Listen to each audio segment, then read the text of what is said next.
என் தங்க பிள்ளையின் மனதை காயப்படுத்திவிட்டு அவர்கள் நிம்மதியடைந்து விடலாம் என்று இருந்து கொண்டு இருக்கும் உன் எதிராளியை பற்றித்தான் இப்பொழுது நான் சொல்ல வந்திருக்கின்றேன். நீ எவ்வளவு பெரிய மன வருத்தத்தோடு இருந்து கொண்டிருந்தால் இப்படியெல்லாம் என்னிடம் வேண்டிக் கொள்வாய்?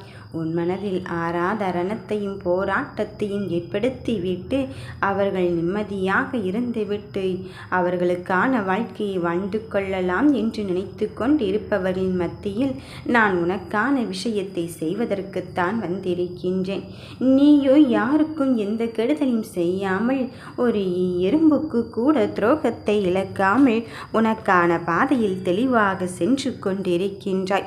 ஆனால் உன்னை சுற்றி வரும் ஒருவரோ உனக்கான பாதையை எப்படியாவது அங்கு தடைப்படுத்த வேண்டும், உன் வெற்றியை அங்கு தடைப்படுத்த வேண்டும் என்று நினைத்து கொண்டிருக்கின்றார். உன் பாதையை அங்கு தடங்கள் ஏற்படுத்தினால் உன் பேருக்கும் புகழுக்கும் அங்கு இழுக்கு ஏற்படுத்தி விடலாம் என்று தவறான ஒரு கணக்கை போட்டு அவராகவே ஒரு திட்டமிட்டு செயலை செயல்படுத்தி கொண்டிருக்கின்றார். ஆனால் இங்கு வருவது யாரென்று அவருக்கு தெரியாமல் இப்படியெல்லாம் விளையாடி கொண்டிருக்கின்றார். நான் இந்த சாய் இருக்கும்போது உன்னை சுற்றி தீங்கை விளைவித்து விடுவேனா என் தங்க பிள்ளையே?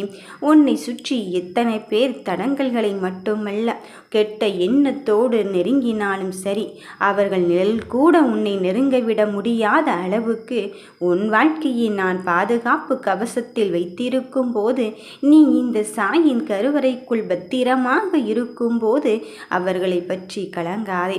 அதையும் தாண்டி உனக்கான பாதையை அவர்கள் தடங்கள் ஏற்படுத்த விரும்பினால் அவர்களை நான் பார்த்து கொள்கிறேன். நான் பார்த்து பார்த்து உனக்காக ஒவ்வொரு விஷயத்தையும் செய்து கொண்டு இருக்கும்போது முதலில் உன் வெற்றியை தடுப்பது என்று அவர்கள் நினைவுபடுத்தி விட்டால், உன் பேருக்கு இழுக்கு ஏற்படுத்த வேண்டும் என்று நினைத்து விட்டால் உனக்கு பிடிக்காத செயலையும் சொல்லையும் தான் சொல்லி கொண்டு இருப்பார்கள். உன் மனதை காயப்படுத்துவதுதான் ஒரே லட்சியமாக இருந்து கொண்டிருக்கின்றது. உன் மனதை காயப்படுத்தியதால் அவர்களுக்கு என்ன கிடைக்கப் போகிறது என்றால், நீ அவர்கள் கூடவே இருந்து கொண்டு அவர்கள் முன்னேற்றத்தை தடுத்து கொண்டு இருக்கின்றாயோ என்பதை தாண்டி நீ வளர்ந்து விட்டாய் என்பதுதான் அவர்களுக்கு அங்கு எண்ண முடியாத தீங்காக இருந்து கொண்டு இருக்கின்றது.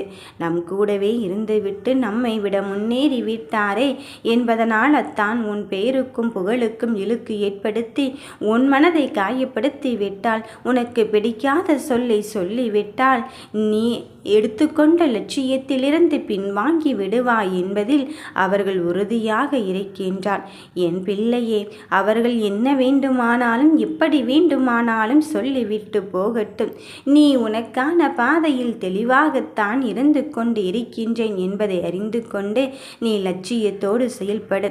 அவர்கள் சொன்ன சொல் உன் மனதோடு இருக்கட்டும். நான் இல்லை என்று சொன்னது இல்லை, ஆனால் பழிவாங்கும் எண்ணத்தோடு நீ செய்ய வேண்டாம். அதையும் தாண்டி உன் புலம்பல்களை மற்றவர்களிடம் புலம்பி தவிக்காதே. ஐயோ, அவர்கள் எனக்கு இப்படி செய்து விட்டார்கள், அப்படி செய்து விட்டார்கள் என்று மற்றவர்களிடம் புலம்புவதை விட இந்த சாயிடம் வந்து நீ புலம்பி விட்டாய். எனக்கு இப்படி செய்து விட்டார்களே, அப்படி செய்து விட்டார்களே என்று கண்ணீரோடு சொன்ன சொல்லுக்கு நான் நியாயத்தையும் தீர்ப்பையும் உனக்கு வழங்கி தருவதற்காக இந்த அப்பன் சாய் தேவன் நான் வந்து இருக்கின்றேன். துவாரகமாயின் நீ படியை மிதித்து விட்ட பிறகு உனக்கு வெற்றியை நான் காண்பிக்காமல் இருப்பேனாம்? இந்த துவாரகமாயின் சாய் தேவன் அமைதி காத்து கொள்கிறேனோ என்று மட்டும் நீ எண்ணிக்கொள்ளாதே. உனக்கான செயலில் ஈடுபட்டு தான் இறுதிக்கட்ட பணியில் செய்து கொண்டு இருக்கின்றேன். இதோ அதுவும் வெற்றியடையும் தருவாயில் தான் இருந்து கொண்டு இருக்கின்றது. உனக்கு என்ன கஷ்டத்தை எல்லாம் கொடுத்தார்கள் என்று நீ என்னிடம் புலம்பினாய். உனக்கு என்ன காயத்தை எல்லாம் அங்கு கொடுத்தார்கள் என்று நீ தவித்தாய். வாங்காத பேச்சுக்களும் கிடையாது, ஏமாற்றங்களும் துரோகங்களையும் அனுபவித்து கொண்டு இருக்கின்றாய். அத்தனைக்கும் பதில் சொல்லும் விதமாக உனக்கு என்னவெல்லாம் செய்தார்களோ அதையே அவர்களுக்கு செய்து நீ யார் என்று நிரூபிப்பதற்கு இப்பொழுது எனக்கு சரியான வாய்ப்பு கிடைத்திருக்கின்றது. நீ இந்த சாய் பிள்ளைதான் என்று நிரூபிப்பதற்கு இப்போதுதான் எனக்கு சரியான வாய்ப்பு கிடைத்திருக்கின்றது. அந்த வாய்ப்பை நான் சரியாக பயன்படுத்த மேம்படுத்திக் கொள்கின்ற தருணம் வந்துவிட்டது. இனி உன் மனதிற்குள் இருக்கின்ற காயங்களையும் கஷ்டங்களையும் தாண்டி நீ எடுத்துக்கொள்கின்ற லட்சியத்தில் உறுதியாகும் தெளிவாகும் இரு. மனதில் கண்ட கனவுகளெல்லாம் நிஜமாக்குவதற்கு இந்த அப்பன் சாய்தேவன் நான் வந்திருக்கின்றேன் என்பதில் தெளிவாக இரு.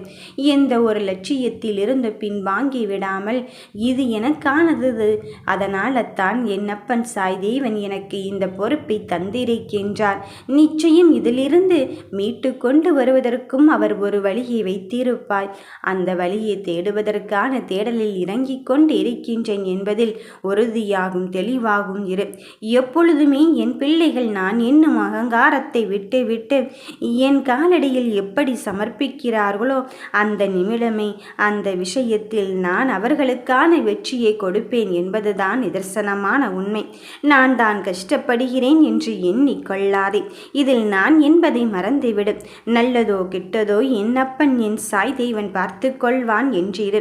என் மீது கொண்டுள்ள பொறுமையும் பக்தியும் ஒரு பொழுதும் உன்னை விட்டு விடாதே. அதற்கான பலன் விரைவில் உன் கைகளில் கிடைக்காமல் போகாது. அதை நான் உன் கைகளில் ஒப்படைத்தே தீருவேன். ஒரு பொழுதும் நான் உன்னை ஏமாற்றும் எண்ணம் கிடையவே கிடையாது. வாழ்க்கையில் மிக மிக முக்கியமான தருணம். இந்த சூழ்நிலையில் உன் வாழ்க்கையில் திருப்பு முனையை உண்டு பண்ணுவதற்குத்தான் இந்த அப்பன் இந்த சாய்தேவன் நான் வந்து இருக்கின்றேன்.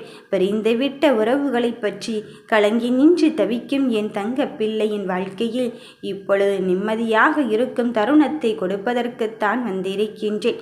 நீ என்னிடம் பொன்னும் கேட்கவில்லை, பொருளும் கேட்கவில்லை. அந்த பொருள் வேண்டும், இந்த பொருள் வேண்டும் என்று கேட்கவில்லை. அந்த நிலம் வாங்க வேண்டும், இந்த நிலம் வாங்க வேண்டும் என்று கேட்கவில்லை. எல்லாவற்றையும் தாண்டி ஒரு நிம்மதியான வாழ்க்கையை மட்டும் தாருங்கள் அப்பா என்று தான் கேட்டுக்கொண்டிருக்கின்றாய். அந்த நிம்மதியான தருணத்தை நோக்கி ஓடி ஓடி ஓடாய் தீந்து கொண்டிருக்கும் என் தங்க பிள்ளையே, உன் மனதில் இருக்கின்ற அத்தனை விஷயத்திற்கும் தீர்வாக உனக்கு நல்லதொரு தீர்ப்பை தருவதற்குத்தான் இந்த சாய்தேவன் நான் வந்திருக்கின்றேன். இனி நீயும் உன் துணையும் உன் வாழ்க்கையை சந்தோஷமாக ஆரம்பிக்கப் போகும் தருணத்தை நான் உருவாக்கி விட்டேன். உனக்கான புதிய வழியை உருவாக்கி அதை எனக்கு முன்னு சென்று உன் பாதையில் அங்கு நல்லதொரு பயணமாக ஆரம்பித்து வைப்பதற்காக என் வலது கரத்தோடு தான் உன் கரத்தை கைப்பிடித்து வைத்திருக்கின்றேன். உனக்குள் இருக்கும் கவலைகளை தூக்கி என் மீது வைத்துவிடு. உன் கடமையை கவனமாக செய்து வா. உன் குறிக்கோளை நிச்சயமாக அடைவாய். உனக்கு வேண்டும் வரத்தை தருவதற்குத்தானே இந்த அப்பன் இன்று உன்னை தேர்ந்தெடுத்திருக்கின்றேன். அதன் பிறகும் சற்றும் யோசிக்காதே. தினமும் அனுதினமும் இப்படித்தான் சொல்லிக் கொண்டு இருக்கின்றான் என்று எண்ணி விடாதே. நான் ஆறுதல் வார்த்தைகளாக உன்னை தேடி வந்து கொண்டு இருக்கும் வேளையிலே உன்னை அறியாமல் உன் மனதிற்குள் இருக்கின்ற சுமைகளை நான் உன்னிடத்திலிருந்து எடுத்துக்கொண்டு தான் இருக்கின்றேன். என் பிள்ளையே, அழுகின்ற அழுவகிக்கும் கண்ணீர் விட்ட கண்ணீருக்கும் காத்திருந்த காத்திருப்புக்கும் இப்பொழுது பலன் கிட்டும் நேரம் வந்து விட்டது. காயப்படுத்திய ஒருவர் உனக்கான விஷயத்தில் நான் இனி தெரியாமல் செய்து விட்டேன், இனி நான் உன் பக்கம் கூட வருவது கிடையாது என்று சொல்கின்ற அளவுக்கு அவரையும் திருத்தி உன்னிடத்தில் அனுப்பி வைத்து உன்னிடம் மன்னிப்பு கேட்கும் தருணத்தை தான் இந்த அப்பனானவன் நான் உனக்கு உருவாக்கப் போகிறேன். ஆகையால் உனக்கான வரம் என்பது உன்னிடத்தில் உள்ளது என்று தெரிந்துவிட்ட பிறகும் அதற்கெல்லாம் நேர காலத்தை விதிக்கப் போவதே கிடையாது. இதோ உன் விதியின் பிடியிலிருந்து உன்னை காப்பாற்றி இப்பொழுது நீ அனுபவிக்கும் கரும வினையினை குறைத்து உனக்கான நற்பயனை தருவதற்குத்தான் இந்த அப்பன் நான் வந்து இருக்கின்றேன். இன்னும் சொல்ல போனால் உன் கரும வினையில் நான் கரைத்து கொண்டுதான் இருக்கின்றேன். இப்பொழுது இருக்கும் சூழ்நிலையை கண்டு அஞ்சாதே. ஏதாவது ஒரு செயலில் தோல்வியுற்று விட்டால் உந்த காரியம் நடக்கவே இல்லை என்ற உடனே நீயாகவே ஒரு கற்பனை உலகத்துக்கு சென்று விடாதே. ஐயோ, அப்படி என்றால் என் அப்பன் என்னோடு இல்லையா? என் சாய்தேவன் என்னோடு இல்லையா? நான் சுற்றி நடக்கின்ற விஷயத்தை அவர் பார்த்து கொண்டு இருக்கின்றார் என்ற நினைப்பில்தானே இருந்து கொண்டு இருக்கின்றேன். இப்போதெல்லாம் நான் கூப்பிட்ட குரலுக்கும் வரவில்லை, என் கனவிலும் தோன்றவில்லை என்று நீயாகவே ஒரு முடிவை எடுத்து விடாதே. விரைவில் அனைத்திலும் வெற்றி காண்பதற்காகத்தான் நானும் ஓடி ஓடி உழைத்து கொண்டு இருக்கின்றேன். உன்னை சுற்றி நடக்கும் அந்த மாய வலையை உடைத்தெறிந்து கொண்டு இறுதி கட்ட பணியில் மும்மரமாக இருந்து கொண்டு இருக்கின்றேன். அவ்வளவுதான் என் கண் என் மணியே. இதோ உன் மனதை காயப்படுத்தி இவருக்கு நான் வழங்கும் தண்டனையை பார்க்கத்தான் போகிறாய். உனக்கா கஷ்டத்தை கொடுக்க வேண்டும் என்று நினைத்தார்கள், உனக்கா தடையை ஏற்படுத்த வேண்டும் என்று நினைத்தார்கள். அதை அவர்களுக்கு ஏற்படுத்தி உன் கண் முன்னே அடையாளம் காட்டப் போகிறேன். நீ நன்றாகத்தான் இருப்பாய். நல்லதே நினைப்போம், நல்லதே நடக்கும். ஓம் சாய்ராம்.